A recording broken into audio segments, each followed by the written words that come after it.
Hello, welcome to lesson number 10, where we talk about making your new meals during the elimination and reintroduction phase. It's not just about removing certain foods from your diet. You need to actually have a plan and have a strategy to know what you are going to eat instead. But don't worry, you only need to stick to it for 3 to 4 weeks during the elimination phase and for another couple of weeks during the reintroduction phase. So shift your focus towards the things that you can eat rather than being stressed about the things that you cannot eat. There are 3 main strategies that can help you to successfully manage the elimination and reintroduction phase.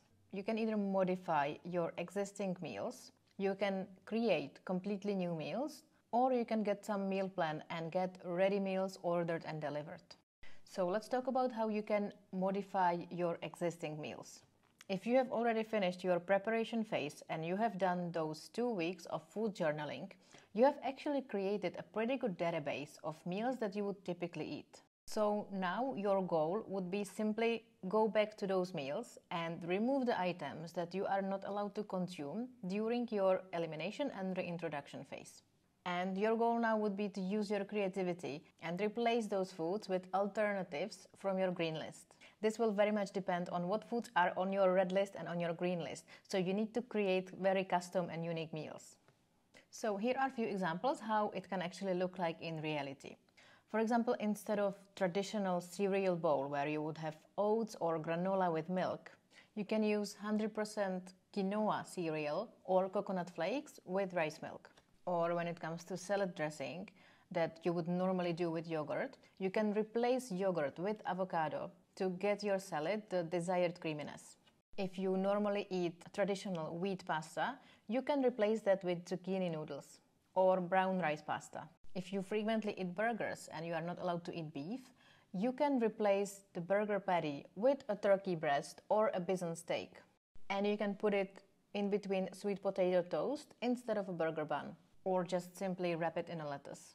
If you often eat potatoes or fries, you can replace them with either sweet potato fries, or you can grill some veggies from your green list and use it as a delicious side dish instead of potatoes or fries. Just use your creativity and experiment a little bit. This diet may actually help you to discover a new delicious meal that will become your favorites after you finish the diet. Second option you have is to actually create completely new meals. So here's how healthy, balanced, nutritious meal should look like. It has some protein, it has some smart carbs, it has some healthy fats, it contains some colorful fruit or veggies, and it is seasoned with flavor add-ons or herbs. And you can literally just approach this as a game where you pick one item from each category and mix them together. For example, protein, you pick salmon. Smart carb, you pick quinoa. Healthy fat, you pick olive oil. Colorful fruit or vegetable, you pick broccoli. And for flavor add-ons and herbs, you can use basil, oregano, thyme, and salt and pepper. And this combination can become a roasted salmon on a teaspoon of olive oil, served with steamed broccoli and boiled quinoa mash, seasoned with Italian herbs. Sounds really good, right? So as I said, to create delicious balanced meals, you need to pick at least one item from each category. So here are some examples of what options you have in those specific categories. And again, these are just examples. The individual items you are allowed or not allowed to eat will depend on what is on your removal list. So let's look at some options for protein. When it comes to fresh fish, you can think about cod, fresh tuna, halibut, mahi-mahi, salmon, tilapia, and similar. When it comes to poultry, you can think about chicken or turkey. You can also include lamb. From legumes, you can think about lentils and beans. When it comes to wild game, you can think about bison, duck, wild boar, venison, and similar.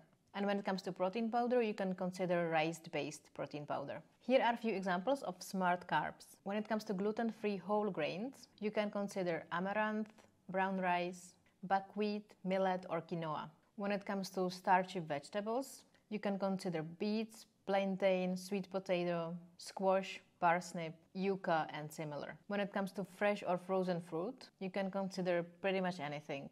And when it comes to legumes, you can consider beans or lentils. You may have probably noticed that beans and lentils appear both in a category of carbs and protein because they are excellent source of both. So if you're a vegetarian or vegan, you can put them in your sources of protein And if you are a meat eater, I would only count them as a protein if there wasn't any other protein source included in the meal. Otherwise, count them as carbs. Here are some examples of healthy fats. When it comes to oils, avocado oil, olive oil, coconut butter, coconut oil, or flaxseed oil.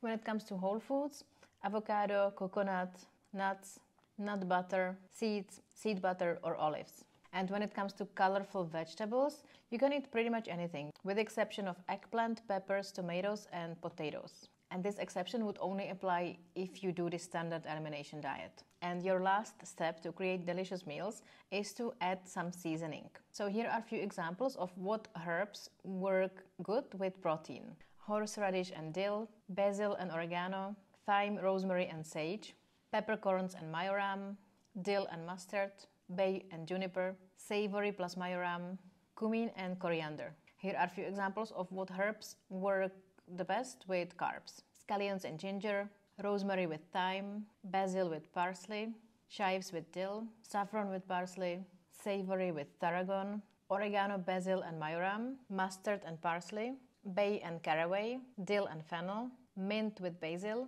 celery salt, dill and mustard.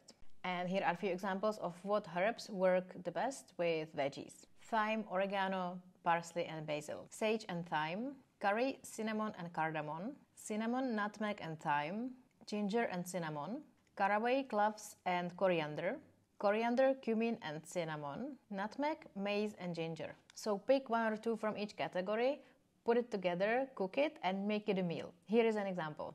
You can do roasted chicken with sweet potato mash, seasoned with thyme, rosemary and sage, served with a salad of baby spinach, avocado and shredded carrot, served with a dressing made of olive oil, salt and lemon juice. Sounds good, right? I would also highly recommend you to somehow measure the portions of your proteins, carbs, fats and veggies. And it does not necessarily mean that you need to calculate calories and put everything on scale. So let me introduce you a simple tool that you can use to estimate how much protein, carbs, fats or veggies you actually eat. Ideally, you should be aiming to get 1 to 2 portions of protein, 1 to 2 portions of smart carbs, 1 to 2 portions of healthy fats, and 1 to 2 portions of colorful fruit or veggies in each individual meal. And you can literally just use your hands to estimate the portions. And here is how. For protein, you can look at the size of your palm. 1 palm is 1 portion of protein, so you would aim to eat 2 of those. So imagine 2 slices of chicken breast of the similar size. To measure veggies, you can literally use your fist. This fist is 1 portion of veggies. For carbs, you can use your cupped hand. So if you would fill your cupped hand with, let's say, brown rice or quinoa, that makes 1 portion of carbs. And for fats and oils, you can use your thumb. So the size of your thumb is 1 portion of fat. Yes, using your hands to measure portions and calories is not the most accurate tool, but it gives you pretty good results on average if you do it consistently. If you want to know exactly how many grams of protein or carbs or fats you should eat in your specific case, go to the home page of this program or to my website and purchase a custom nutrition plan. And I will calculate all these numbers for you based on your specific individual circumstances.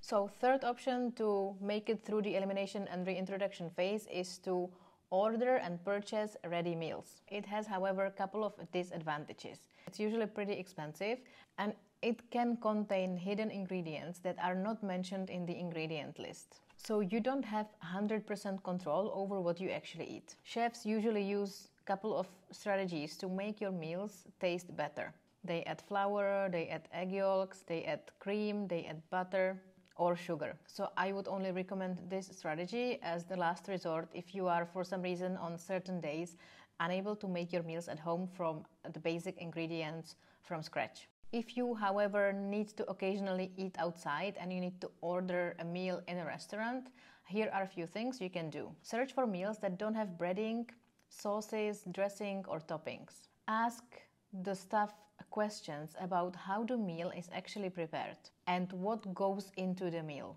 Tell the staff that you are on either a specific diet or that you have intolerances and allergies, and it would cause you physical trouble if you ate certain hidden ingredients. So this sums up our today's lesson, and I hope that you now feel a little bit more ready to actually make your new meals and survive the elimination and the reintroduction phase. In the next lesson, we will talk about shopping for ingredients so you can make your new meals. So see you there.